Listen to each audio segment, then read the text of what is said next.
J'arrive. Pourquoi, lorsqu'on aborde la sexualité dans les sciences humaines, on parle très peu, voire pas du tout de génitalité?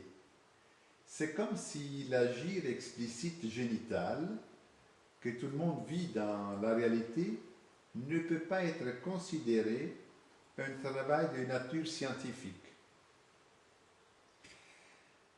Je pense que la question est très justement posée et qu'il y a deux réponses à cette question. La première, je pense qu'elle est dans notre vision, je dirais, sociale et dans le découpage qu'on fait, nous, de la sexualité. Il y a la sexualité qu'on appelle explicite, c'est-à-dire qui montre de façon très claire tous les comportements sexuels à connotation génitale.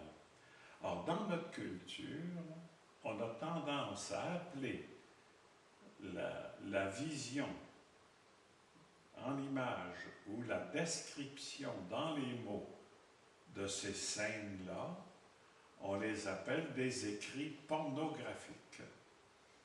Ça veut dire, dans notre mentalité, une dimension déjà négative de la sexualité entre le découpage génital et le découpage dit amoureux, sentimental, affectif.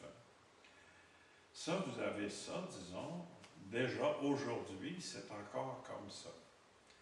Il ne faut pas oublier que notre culture aussi, pour les femmes, dès qu'il y avait génitalité chez les femmes, on a eu deux mots symboliques, génitalité putain, non-génitalité vierge. Et vous avez ce qu'on appelle la double appellation dans la culture judéo-chrétienne de la Vierge et de la putain. Celle qui avait du sexe étant la putain, celle qui n'en avait pas étant la Vierge. Or, ce qu'on a surtout valorisé, c'est le côté vierge. La Vierge Marie, l'Immaculée Conception, enfin, tout ce qui ne passait pas par le génital était valorisé. Dans le livre des saints,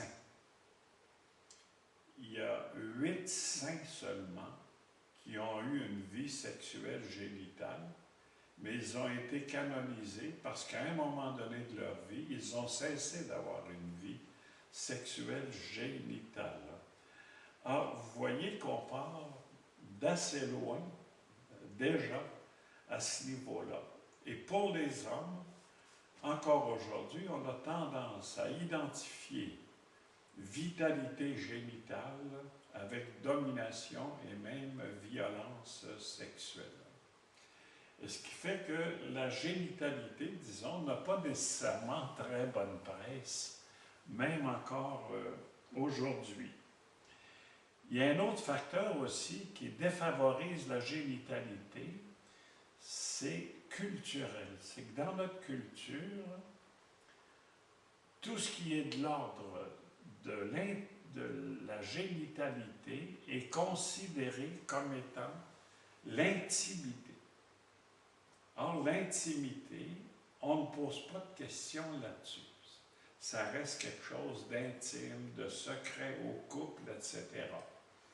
Or, il est assez paradoxal que la plupart des gens qui viennent nous voir ont des problèmes sexuels liés à l'exercice de leur génitalité et que, culturellement, on ne puisse quasiment pas en parler, puisque ça fait partie de leur intimité, c'est-à-dire les choses dont on ne parle pas.